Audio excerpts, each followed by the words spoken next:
How you doing today? My name's Jay Cunningham. I'm a self-taught artist. I'm working currently in Procreate, but I also use oils. I do drawing, and occasionally I dabble in gouache and watercolor. This is my first video for YouTube, and I wanted to go over my process for this piece called Prairie Ghost. I originally took a reference photo of this, which I will share later on in the video.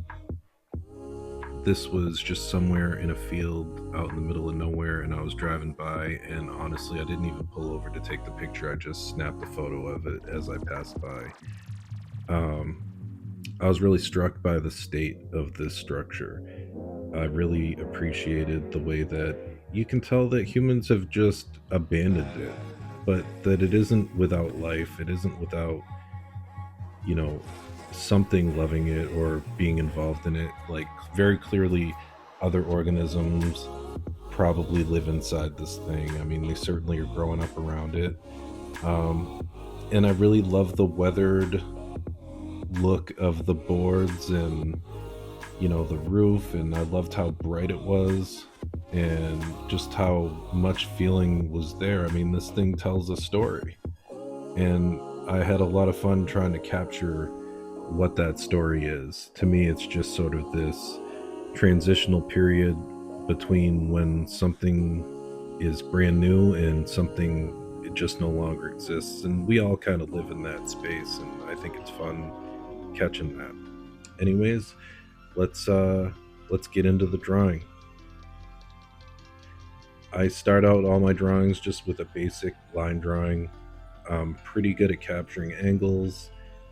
um, it's probably one of the things I've spent the most time on, and then I just block in some real basic color. But the actual lines of this drawing, see, here's my original. The actual lines of this drawing are not going to be in the final piece. Like, I will hide that layer. Um, the original photo had a tree and it had a little barn in the back.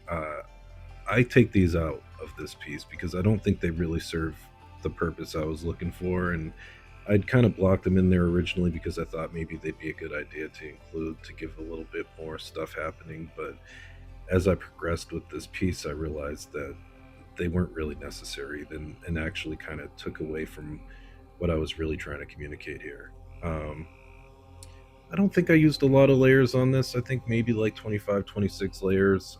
Some of it's out of laziness. I could have consolidated a few of them, but I really just was trying to kind of get through this piece. And, as I move forward with Procreate and get a little bit better at it, I'll probably reduce the number of layers at the end. But I don't know. I don't think it even really matters as long as the hardware is still functioning and the software is not locking up on me.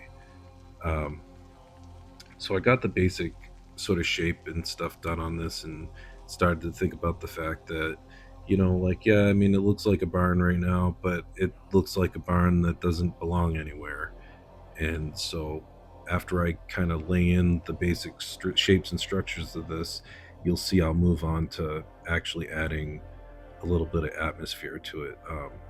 Also solidifying the lighting. Like, at this point, I'm really trying to solidify value more than anything, more than the lighting. There's a little bit of like shade happening, but you'll see as we move forward, like, I will deepen the shadows in the areas where they need to be deeper and add details where I think they're necessary. I put a little bit of work into giving some texture to the siding boards and to the exposed exposed decking on the roof, and gave a little bit of love to the like concrete blocks or whatever it is that's at the base of this thing. And here I'm moving into actually adding the grass, add a little bit of like a drop shadow to the barn itself. Nothing too serious because honestly the light hits that point, but I did notice from the reference that the ground was a little bit darker there. In here I'm just adding some of the yellow, sort of like dry grass. I don't know what species of grass it is, but I wanted to add a little bit of that in there, and get to a place where I felt like I could add a little bit more to like the sky and stuff before I moved back into adding more details to the barn. Um, But yeah, this part's always tedious with anything like this. I don't do a lot of landscape because I'm lazy. Um, but grass is always a pain. Um, and here are the clouds. Not my best work on clouds, but I don't do well on clouds anyways. So I like put them in there, and I added a little bit of a Gaussian blur. I did a lot of work on a single layer with the clouds, so it's not a lot of switching back and forth between layers. And eventually, I'll go back in later and soften up like a lot of those edges. Here, I realized that I needed to add a little bit more of a relationship between the grass and the barn itself, and give a little bit more brightness. I mean, the sun is pounding down directly onto this area, and I really wanted to capture that. Yeah, so here I am softening up the clouds like a lot, really kind of trying to fill up that space in the sky, and I did an overlay just to give a little bit more texture to the whole piece. And here I am deepening these shadows on the side that's not getting hit directly by sunlight.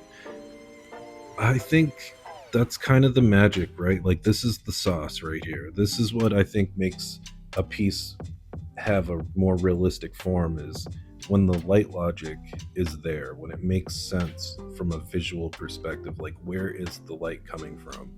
What is it hitting? What is it not hitting? What's it hitting more directly? And I spent some time in here really kind of trying to define some of the deeper, smaller shadows here on that darker side. So you may not be able to see what I'm doing at all times, but I am always putting in a little bit of something here. Um, at this point, I decided to brighten up those plants a little bit more and add a little bit more of a reflection of the sun there, and redefine these fence posts. Um, and then, like, it's not like it's just there and there's nothing happening in front. Like, we need a little bit of foreground action, so I went ahead and started to kind of add a little bit of that, and add a little bit more of like these bright greens and yellows that you see when you're looking at grass. And then, it's much more saturated here in the front because it's like in the immediate foreground, and it should be a little more saturated because we can see more of the light. um, then I hit the roof. I wanted it to look a little bit more weathered, a little less smooth.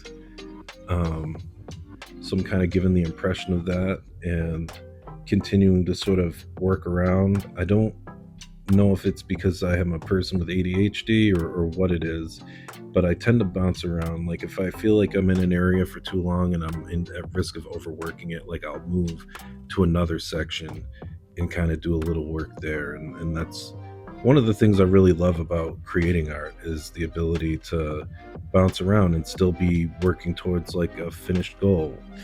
Um, and there I kind of cleaned up the last few remnants of the parts of this that weren't going to be here, and gave a little bit more of the impression of the sun hitting the side of the barn, and decided I would push the terrain up a little bit closer to the barn so that it looked less like it was just plopped in there, and more like it was, something with mass, something with presence, like a part of the environment. So I'm just sitting here kind of like feeding into the notion of, like, like, things are growing here. Like, we have grass, we have, green grass, and we have tall grass that's grayed out, and tan, and just sort of dry. And and really carefully kind of trying to place some strokes and make some smart decisions on what this is going to look like. And this is the finished piece. This is Prairie Ghost, and I really love it. I love that it looks like something you could definitely see, because it's based on something that you can see. And really, all I'm doing is performing an exercise in observation here. Like, that's ultimately, to me, that's what all art seems to be, is just observing the environment. Thanks for watching. I appreciate you checking this out. Please like and subscribe, and let me know down below if you'd like to see more, and if you have some suggestions on something I might do next, go ahead and leave that below also. Thank you so much, and have a great day.